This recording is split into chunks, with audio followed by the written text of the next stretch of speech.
પાટણ જિલ્લાના વઢિયાર અને ચોરાડ પંથકમાં આહિર સમાજ દ્વારા શ્રદ્ધા અને પરંપરાનો અનોખો સમન્વય જોવા મળ્યો છે. વૈશાખી તેરસના પવિત્ર દિવસે ભગવાન શ્રી કૃષ્ણના લગ્નને આદર્શ માનીને આહિર સમાજના 500થી વધુ યુગલોએ આજે પ્રભુતામાં પગલાં પાડ્યા હતા. આધુનિક યુગમાં પણ આહિર સમાજે પોતાની ભાતીગળ સંસ્કૃતિ અને સાદગીને જાળવી રાખી છે. સમાજના અગ્રણી ભચાભાઈ આહિરના જણાવ્યા મુજબ વર્ષોથી આ પંથકમાં એક જ મુહૂર્તે સામૂહિક લગ્નો લેવાની પરંપરા છે, જે સામાજિક એકતા અને કરકસરનો ઉત્તમ દાખલો પૂરો પાડે છે.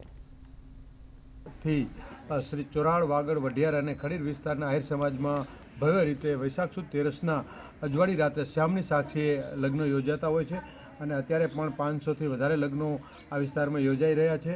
ખૂબ જ સાદગી રીતે અને સાત્વિકતાથી આજના સમયમાં પણ જે કહેવાય કે જૂના પહેરવેશ અને જૂની ભાતીગળ સંસ્કૃતિના આધારે લગ્નો યોજાય છે અને આ લગ્નોત્સવ જે છે એ કુંભના મેળાથી પણ એની પવિત્રતા ઓછી બિલકુલ આંકી ન શકાય એટલી આ લગ્નોની પવિત્રતા રહેલી છે. અને જે લગ્નોત્સવમાં ખુદ ભગવાન મુરલીધર દિવ્ય રૂપે આશીર્વાદ આપવા આવતા હોય એવું કહેવાય છે અને સમગ્ર વિસ્તારમાં આનંદ ઉત્સાહનો માહોલ રહે છે. પરંપરા અમારે 5000 વર્ષ જૂની ચાલી આવી રહી છે અને વૈશાખ સુદ તેરસના દિવસે લગ્ન ઉત્સવવામાં આવે છે અને આ પરંપરા ખૂબ જૂની પરંપરા છે.